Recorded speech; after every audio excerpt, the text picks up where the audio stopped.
নমস্কার, জয় শ্রীরাম। বাংলাদেশের প্রাক্তন প্রধানমন্ত্রী শেখ হাসিনা আগস্ট মাস থেকে ভারতে আসে। বাংলাদেশের অন্তর্বর্তী সরকার মোহাম্মদ ইউনূসের সরকার জানিয়ে দিয়েছে যে শেখ হাসিনার পাসপোর্ট বাতিল করে দিয়েছে। মঙ্গলবার জানিয়ে দিয়েছে বাংলাদেশের অন্তর্বর্তী সরকার যে শেখ হাসিনার পাসপোর্ট আমরা বাতিল করে দিয়েছি।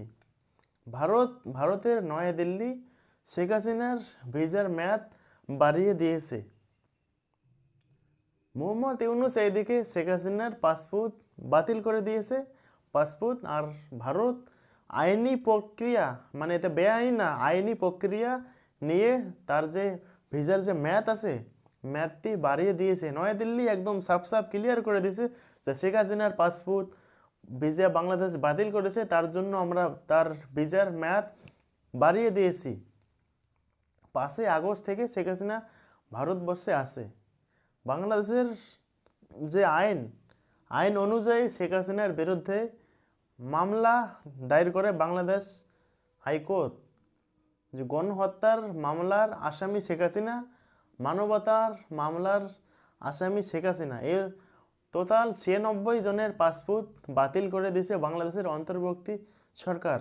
আওয়ামী লীগের যারা নেতা আছে সবাই তো আর এখন দেশে থাকার মতন পরিস্থিতি নেই তাদের। কেউ কানাডায় আছে, কেউ ইউরোপে, কেউ আমেরিকায়, কেউ লন্ডনে বাস করে, কেউ ভারতেও আছে। তাদের পাসপোর্ট বাতিল করে দিয়েছে ইতিমধ্যে বাংলাদেশ জানিয়ে দিয়েছে। আরও বাংলাদেশ নোটিশও পাঠিয়েছে, অফিসিয়াল নোটিশ, যে শেখ হাসিনাকে ফেরত দিতে হবে। শেখ হাসিনাকে ফেরত দিতে হবে অফিসিয়ালভাবে নোটিশ দিয়েছে।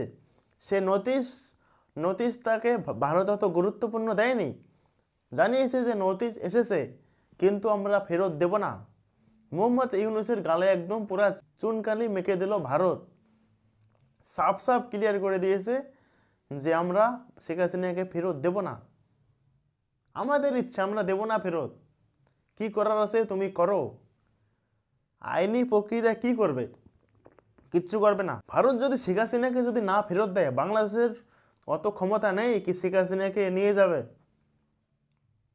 সেইখানে থাকার মতন কোনো পরিস্থিতি আছে?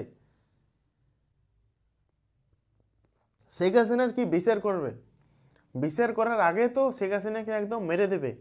বাংলাদেশের যে এখন অবস্থা, আইনি নিরাপত্তা দিতে পারবে শেখ হাসিনার নিরাপত্তা দিতে পারবে? মনে হয় না যে পারবে। এই মুহূর্তে ভারত সাফ সাফ জানিয়ে দিয়েছে যে কি আমরা শেখ হাসিনাকে